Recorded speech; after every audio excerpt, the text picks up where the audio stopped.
Perkenalkan, nama saya Dinar Tri Arwani dengan nomor induk 0603521016. Perkenalkan, nama saya Disyalia Syifa dengan NIM 0603521017. Perkenalkan, nama saya Deva Ferani Ayu dengan NIM 0603521018. Perkenalkan, nama saya Elva Nabila Harwansyah dengan NIM 0603521019.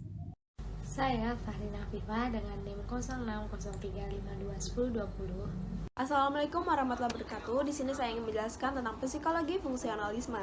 Fungsionalisme adalah orientasi dalam psikologi yang menekankan pada proses mental dan juga menghargai manfaat psikologi serta mempelajari fungsi-fungsi kesadaran dalam menjembatani antara kebutuhan manusia dan lingkungannya. Maksudnya itu, fungsionalisme memandang bahwa masyarakat adalah sebuah sistem dari beberapa bagian yang saling berhubungan satu sama lain dan juga tidak bisa dipahami secara terpisah. Fungsionalisme dapat diartikan sebuah studi tentang operasi mental mempelajari fungsi-fungsi kesadaran dalam menjembatani antara kebutuhan manusia dan lingkungannya.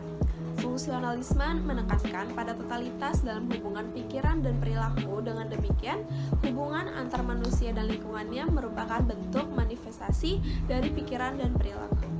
Untuk dapat mempelajari fungsi tingkah laku, kaum fungsionalis mengembangkan metode eksperimen di samping metode introspeksi yang tetap dipakai meskipun dengan banyak kritik.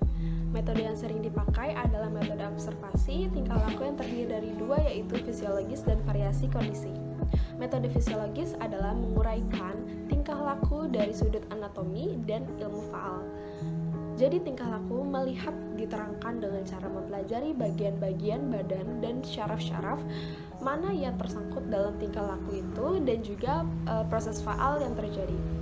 Untuk tingkah laku yang sudah mengandung unsur psikologis, maka digunakan metode kedua, yaitu metode variasi kondisi. Dalam metode ini kondisi stimulus atau rangsang terhadap seorang percobaan variasi atau diubah-ubah, kemudian diamati reaksi-reaksi yang timbul dari tiap-tiap perubahan kondisi itu. Di samping metode observasi tingkah laku, aliran fungsionalisme masih menggunakan metode introspeksi, namun hanyalah sebagai pelengkap saja untuk mempelajari hal-hal yang dapat diteliti dengan kedua metode lainnya. Assalamualaikum warahmatullahi wabarakatuh. Perkenalkan, nama saya Disyalia Syifa dengan NIM 0603521017 yang akan menjelaskan salah satu tokoh yang bernama William James. William James adalah seorang filsuf dan psikolog Amerika yang terlatih sebagai dokter. William James lahir pada tanggal 11 Januari 1842 di Astor House, New York, Amerika Serikat. Sebagai penulis, James menulis banyak topik, termasuk epistemologi, pendidikan, metafisika, psikologi, agama, serta mistisme. Bahkan, James termasuk kategori ilmuwan yang sangat produktif. James juga merupakan pendiri American Society for Psychical Research. Saat masih berusia 19 tahun, James sudah diajak mengikuti penelitian ilmiah di Lawrence Scientific School University, Harvard. Ironisnya, James menderita berbagai penyakit fisik, termasuk sakit mata, punggung, perut, dan kulit. Ia juga mengalami gangguan pendengaran sehingga agak tuli. Selain itu, ia juga terkena gejala neurasthenia, yakni sebuah penyakit psikis berupa depresi berat. Hal ini mengakibatkan James selama berbulan-bulan harus melawan keinginannya untuk bunuh diri. Dan William James wafat pada tanggal 26 Agustus 1910. Prinsip-prinsip William James. Yang pertama, prinsip kesadaran. Pengetahuan tentang kesadaran tidak dapat diterangkan tanpa mempelajari keadaan-keadaan dari kesadaran adaptif. Adapun kesadaran adaptif memiliki beberapa karakteristik, yaitu yang pertama, bersifat pribadi. Maksudnya, kesadaran adalah milik individu itu sendiri, bukan milik orang lain. Yang kedua, selalu berubah. Maksudnya juga, artinya kesadaran tidak statis, tetapi mengalir dan berubah secara terus-menerus. Yang ketiga, terus-menerus. Elemen-elemen kesadaran tidak dapat dibagi. Yang keempat, selektif. Kesadaran bersifat selektif, yaitu hanya menerima hal penting dan menolak sesuatu yang dianggap tidak penting. Prinsip diri. James membagi diri menjadi dua kategori utama. Yang pertama, me, yaitu diri yang dialami. James memecah diri ini menjadi tiga bagian. Yang pertama, diri material. Inti dari diri material adalah tubuh. Pakaian adalah sesuatu yang penting bagi diri material. Mengapa? Karena James percaya bahwa pakaian orang mengungkapkan jati dirinya karena menunjukkan status seseorang. Yang kedua, diri sosial. Diri sosial adalah diri yang sedang berada di dalam situasi sosial tertentu. Yang ketiga, diri spiritual. Diri spiritual adalah hakikat mengenai siapa diri sendiri. Bagi James, pencapaian tertinggi terhadap pemahaman tentang siapa hakikat diri sendiri atau memahami diri rohaninya jauh lebih berharga daripada sekedar memenuhi kebutuhan diri sosial dan material. Yang ketiga adalah prinsip emosi. Yang pertama, emosi berhubungan langsung dengan perubahan fisiologis. Rasa marah, cinta, serta takut, dan sebagainya tidak hanya memaksa seseorang untuk bertindak. Yang kedua, emosi adalah persepsi pikiran atas kondisi fisiologis yang dihasilkan dari beberapa stimulus. Contohnya, seseorang merasa menyesal karena itu ia menangis. Pemikiran-pemikiran lain William James. Yang pertama, menekankan psikologi bersifat pragmatisme. Maksudnya pemikiran bahwa kebenaran dari ide atau gagasan diukur dari konsekuensi-konsekuensi praktisnya. Sesuatu yang benar bila berhasil atau bekerja. Yang kedua, teori emosi. Dengan pemikiran emosi yang berlaku, asumsi sebelumnya, emosi mendahului ekspresi tubuh atau aksi.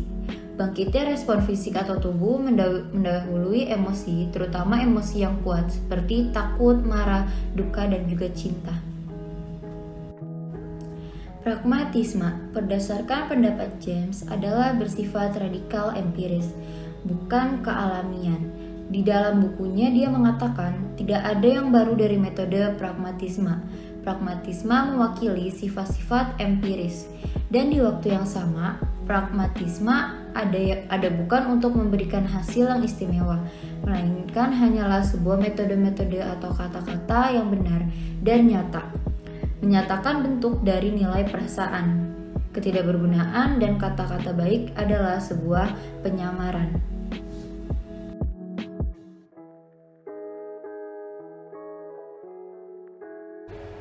Tokoh selanjutnya adalah Edward Lee Thorndike. Thorndike lahir pada tanggal 31 Agustus 1874 di Williamsburg. Riwayat pendidikannya dimulai di Roxbury Latin School, West Roxbury, dan lulus pada tahun 1991. Setelah itu, ia melanjutkan studi ke Wesleyan University dan lulus pada tahun 1895. Investigasi Thorndike di bidang pembelajaran manusia dan hewan termasuk salah satu studi paling berpengaruh dalam sejarah psikologi. Oleh karena itu, pada tahun 1912, ia terpilih menjadi Presiden American Psychological Association. Berkat prestasinya, ia juga pernah menjadi anggota Advisory Board Division of Psychology di Office of the Surgeon General.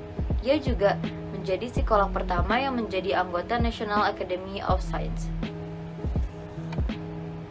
Implikasi teori belajar Thorndike dalam pendidikan. Adapun implikasi teori belajar sebagaimana pandangan Thorndike yang telah dikemukakan antara lain, yang pertama, prinsip efek kepuasan. Prinsip ini biasanya disebut law of effect. Prinsip ini berdasarkan hasil belajar akan diperkuat apabila menghasilkan rasa senang atau puas. Dan sebaliknya, berbagai pendekatan dalam proses belajar dan mengajar, hasil belajar akan diperlemah apabila menghasilkan perasaan tidak senang. Proses memperoleh kepuasan itu pun akan diulang agar memperoleh kepuasan baru. Yang kedua, prinsip pengulangan. Prinsip ini disebut hukum pengulangan atau law of exercise. Prinsip ini mengandung arti bahwa hasil belajar dapat lebih sempurna apabila sering diulang dan sering dilatih. Yang ketiga, prinsip kesiapan. Prinsip ini biasanya disebut law of readiness. Ini menyatukan bahwa melalui proses belajar individu akan memperoleh tingkah laku baru apabila ia siap belajar. Dalam teori S/R dikatakan bahwa dalam proses belajar pertama kali organisme, hewan dan orang belajar dengan cara coba salah atau bisa disebut trial and error. Kalau organisme berada dalam suatu situasi yang mengandung masalah, maka organisme itu akan mengeluarkan serentakan tingkah laku dari kumpulan tingkah laku yang padanya untuk memecahkan masalah itu.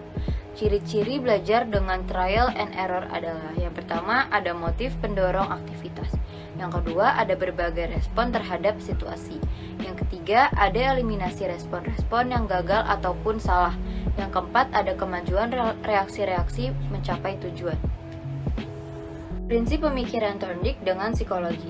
Yang pertama, pada saat seseorang berhadapan dengan situasi yang bagi dia termasuk baru, berbagai ragam respon maka akan ia lakukan.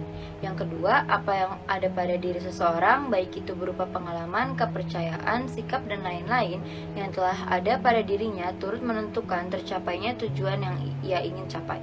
Yang ketiga, pada diri seseorang sebenarnya terdapat potensi untuk mengadakan seleksi terhadap unsur-unsur penting dari yang kurang ataupun tidak penting, hingga akhirnya dapat menentukan respon yang tepat. Yang keempat, orang cenderung memberikan respon yang sama terhadap situasi yang sama.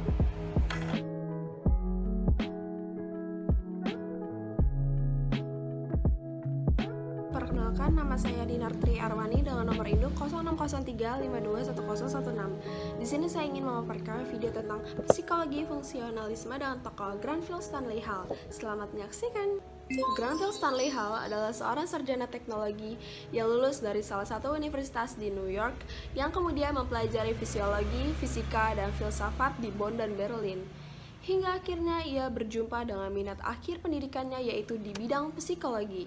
Ia berasal dari Asut, Massachusetts, salah satu kota di Amerika Serikat.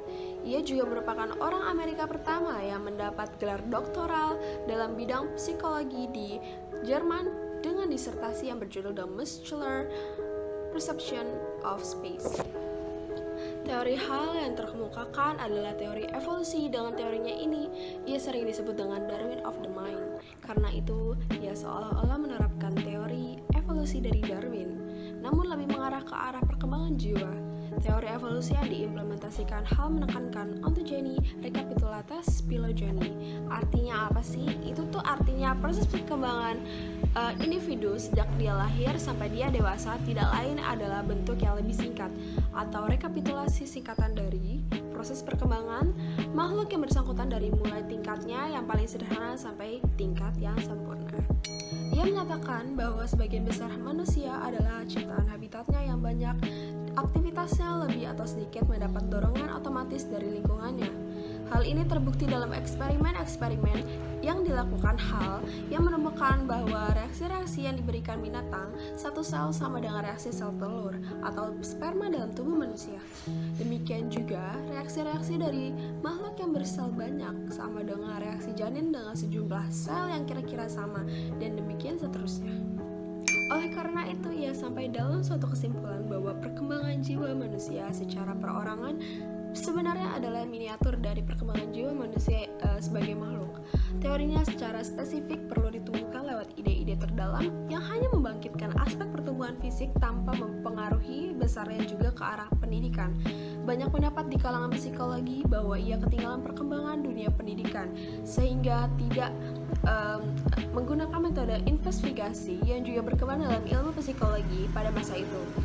Meskipun demikian, ia tetap meninggalkan suatu warisan abadi dalam psikologi perkembangan dan resiko analisa yang sangat penting dalam psikologi.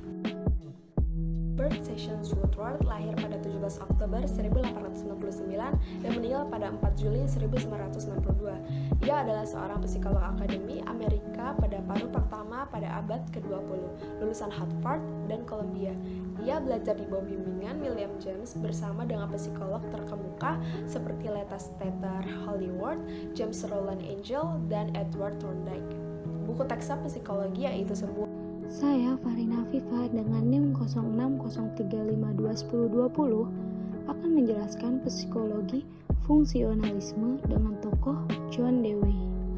Dari mana asal-usul fungsionalisme?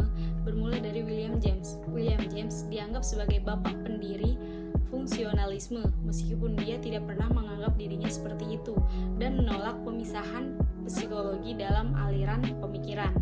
Penulis ini menganggap bahwa tujuan atau fungsi utama dari hati nurani adalah memilih perilaku dengan cara memungkinkan kita untuk bertahan hidup dan beradaptasi sebaik mungkin. Apa fungsionalisme dalam psikologi? Dalam bidang psikologi, fungsionalisme adalah arus pemikiran atau pendekatan yang mengusulkan perlunya mempelajari fenomena psikis dari fungsi yang mereka lakukan dan bukan dari struktur mereka. Siapakah John Dewey? Ia adalah seorang filsuf dari Amerika Serikat yang termasuk mazhab pragmatisme. Selain sebagai filsuf, Dewey juga dikenal sebagai kritikus sosial dan pemikir dalam bidang pendidikan. Dewey dilahirkan di Burlington pada tahun 1859. Setelah menyelesaikan studi di Burlington, ia menjadi guru besar dalam bidang filsafat dan kemudian dalam bidang pendidikan pada beberapa universitas.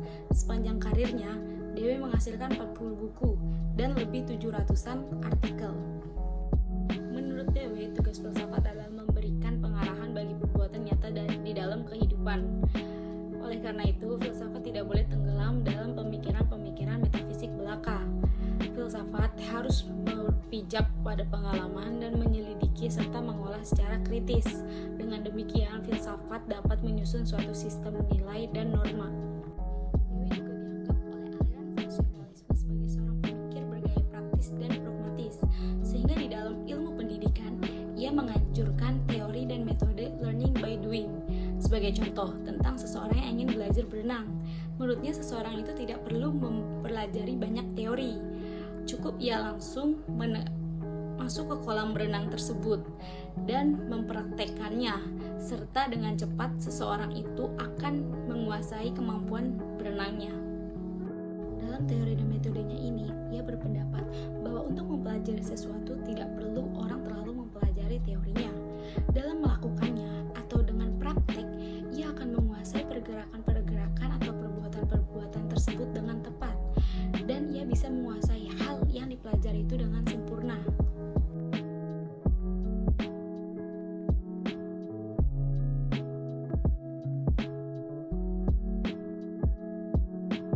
Siapa Harvey Carr?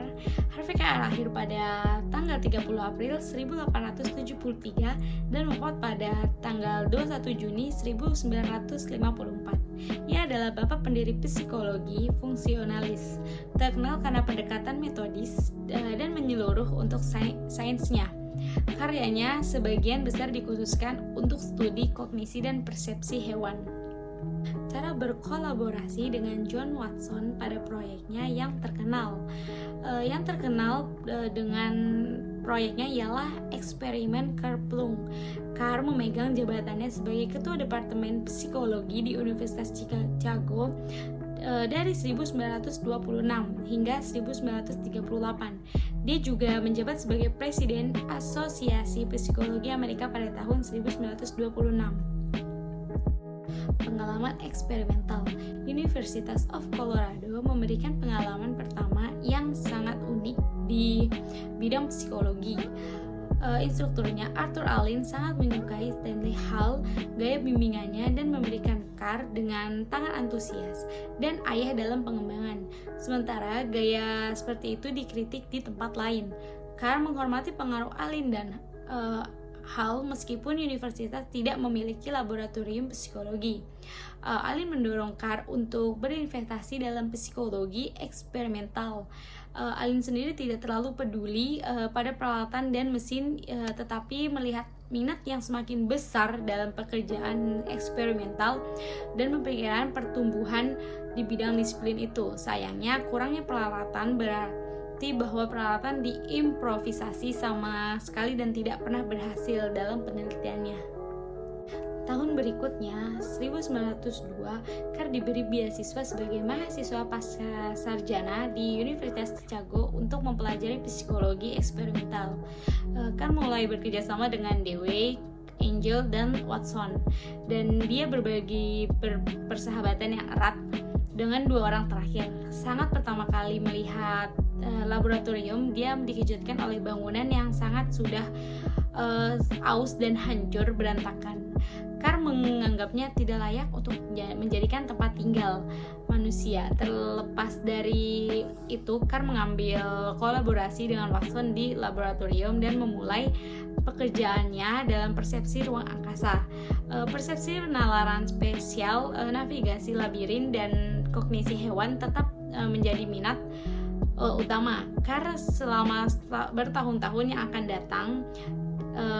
Pada tahun 1905, Carr mempertahankan disertasinya, ilusi visual gerakan selama penutupan mata. Carr kembali ke Chicago pada tahun 1907 dan bekerja sama dengan Watson di eksperimental Kerplunk. Sementara studi tersebut mendapatkan ketenaran. Carr sedih karena pengakuan Watson memanggilnya jauh dari Chicago dan memberikannya tempat di Johns Hopkins. Carr mengambil ahli penelitian hewan di Chicago pada tahun 1908 dan melanjutkan pekerjaannya yang telah mereka kembangkan. Ia menerbitkan banyak topik, meskipun karya selalu dicirikan oleh pendekatan yang cermat, skeptis, dan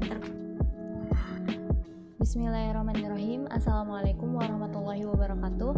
Perkenalkan, nama saya Elva Nabila Harwansyah dari Psikologi A kelompok 4. Saat ini saya akan menjelaskan sedikit tentang salah satu tokoh dari psikologi fungsionalisme yang bernama James McIntyre. James lahir pada tanggal 25 Mei 1860 di Easton, Pennsylvania, dan ia meninggal pada tanggal 20 Januari 1944. James dikenal sebagai profesor psikologi pertama di Amerika Serikat. Ia juga memberikan peran penting untuk membantu membangun psikologi sebagai ilmu yang sah. James juga fundamental dalam mendirikan beberapa jurnal psikologi yang utama. Salah satunya adalah The Psychological Review, Journal of Science, dan Popular Science Monthly yang kemudian menjadi ilmu yang populer. James memiliki peran penting dalam psikologi fungsionalisme dengan pemikiran-pemikirannya.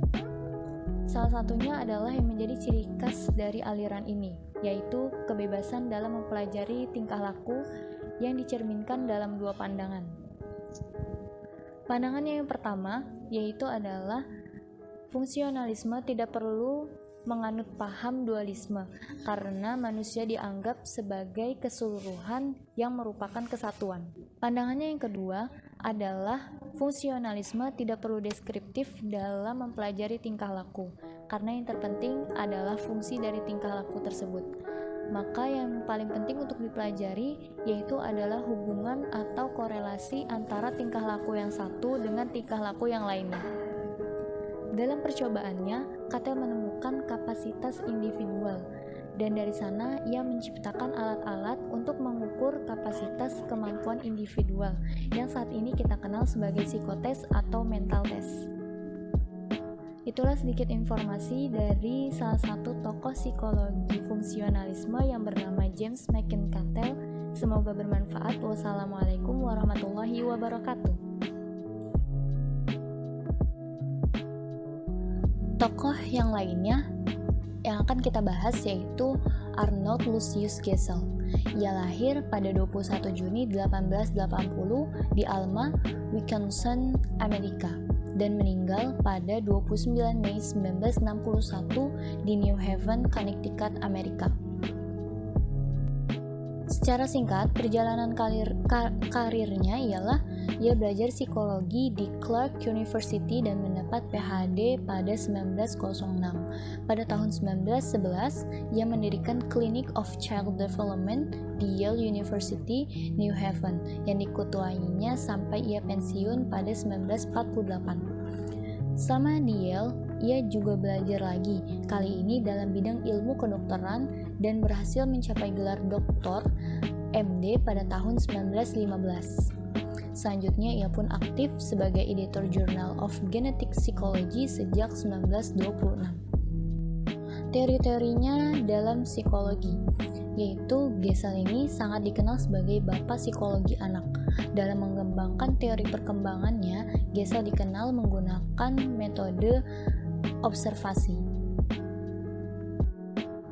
Gesell berpendapat bahwa anak-anak memerlukan lingkungan sosial untuk menyadari potensinya, dan pensosialan ini bekerja maksimal jika senada dengan prinsip-prinsip kematangan yang muncul dari diri mereka sendiri. Studi pola-pola Gesell menyatakan kalau mempelajari pertumbuhan, kita tidak boleh mengukur hanya pada hal-hal yang muncul secara kuantitatif, namun juga menyelidiki pola-polanya. Pola adalah suatu yang memiliki bentuk atau tampilan tertentu, contohnya kedipan mata, dan yang paling penting adalah proses pemolaan itu sendiri. Proses yang dengannya beberapa tindakan menjadi terorganisasikan.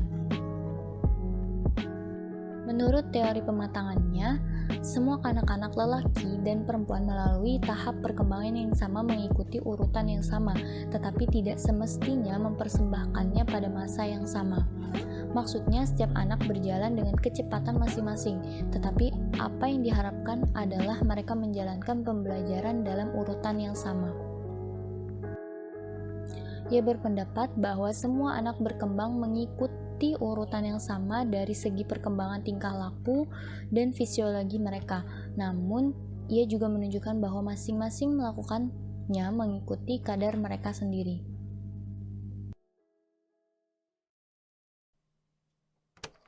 James Rowland Angel adalah tokoh yang membangun Departemen Pusat Fungsionalisme Amerika di Chicago dan juga pendongkrak kepopuleran fungsionalisme di Amerika yang lahir pada tanggal 8 Mei tahun 1869 di Vermont, Amerika. Saya menjuluki James Rowland Angel sebagai University President Family. Kenapa? Karena di dalam literatur yang saya baca, James Angel merupakan cucu dari salah satu presiden Universitas Brown dan merupakan anak dari presiden Universitas Vermont yang kemudian menjadi presiden Universitas Michigan. Dan ia sendiri pun adalah seorang presiden di Universitas Yale pada tahun 1921. Ia menyelesaikan pendidikan sarjananya di Michigan semasa Dewey masih bertugas di sana dan meraih gelar magister di Harvard di bawah bimbingan William James pada tahun 1892. Lalu kemudian ia belajar di Halle, Jerman untuk meraih gelar doktor dan menyelesaikan semua persyaratan. Tetapi ia meninggalkan Halle sebelum merevisi disertasinya untuk menerima tawaran pekerjaan di Universitas Minnesota. Oleh karena itu, ia tidak pernah memperoleh gelar doktorannya. Namun, pekerjaan barunya memungkinkannya untuk menikah dan secara efektif ia mengompensasi ketidakpemilikannya gelar dokter tersebut dengan memperoleh lebih dari 20 gelar kehormatan selama karirnya yang panjang dan luar biasa. Yang pertama, definisi psikologi fungsional menurutnya adalah penerimaan atas pendekatan biologis untuk mengetahui cara kerja pikiran dalam penyesuaian individu psikofisis dengan lingkungan. Selanjutnya, menurutnya ada 3 bidang dalam psikofungsional. Yang pertama, psikofungsional mempelajari operasi mental yang berbeda dengan elemen mental dalam psikologi struktural. Yang kedua adalah penekanan psikologi fungsional pada aktivitas adaptif pikiran, yang berartikan bahwa pikiran dipandang memiliki peran mediasional antara kebutuhan individu dan lingkungan, karena kesadaran tidak asing lagi dengan berbagai peristiwa lingkungan setelah akomodasi yang berhasil. Menurut Angel, stimuli baru menimbulkan fluktuasi atensional dalam kesadaran dan memperoleh peran penting. Yang ketiga adalah psikologi fungsional, menerima suatu interaksi psikofisis antara pikiran tubuh. Dengan demikian, psikofisik tradisional akan tetap menduduki tempat penting dalam penelitian. Nah, di bawah kepemimpinan Angel, psikologi fungsional di Chicago berkembang dan berbagai makalah tentang penelitian pada manusia serta tingkat-tingkat inframanusia dipublikasikan secara luas. Di bawah kepemimpinan Angel, psikologi fungsional di Chicago berkembang dan berbagai makalah tentang penelitian pada manusia serta tingkatan-tingkatan inframanusia dipublikasikan secara luas. Pemikirannya mempengaruhi penciptaan behaviorisme Amerika. Salah satu muridnya yang paling terkenal adalah John B. Watson dengan disertasinya yang berjudul tentang pendidikan hewan pengembangan psikis tikus putih pada tahun 1903. Meskipun Angel kemudian menolak behaviorisme Watson dan menyebutnya sebagai sesuatu yang dipandang filosofis absurd dan secara psikologis membahayakan, namun pandangan-pandangan Watson adalah konsekuensi logis dari beberapa tujuan dasar psikologi fungsional.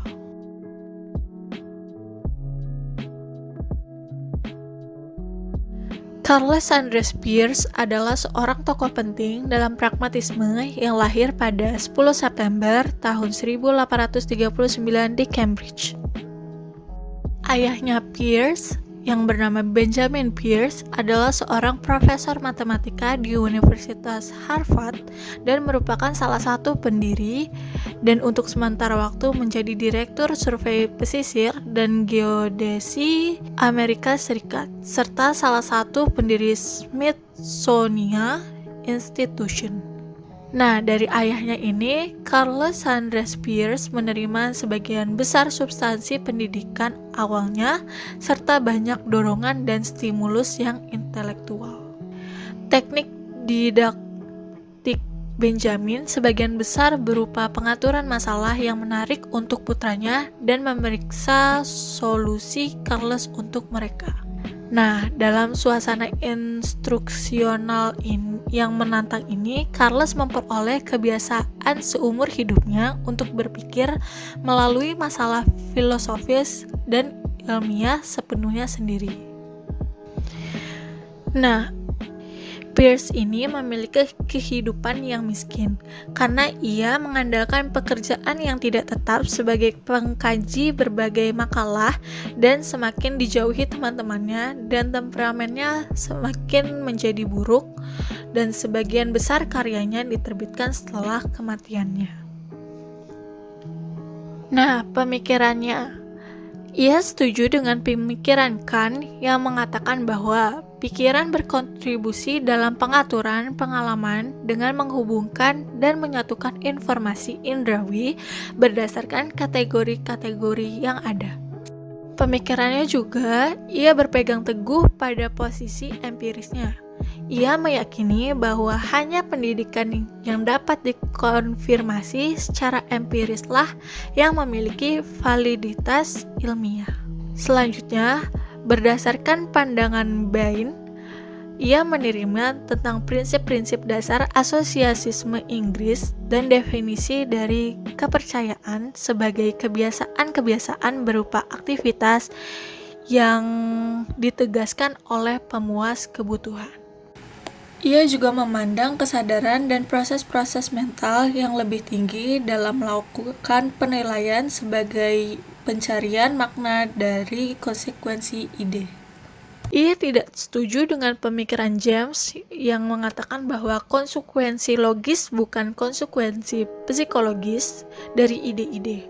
Peirce meyakini bahwa pikiran terkait erat dengan struktur organisasional yang dimasukkan dalam informasi sensorik.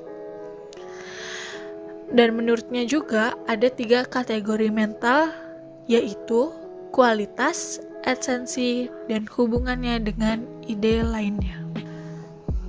Pragmatisme adalah kontribusinya terbesar karena pragmatisme menjadi formula pembuka untuk formulasi-formulasi baru dalam bidang psikologi.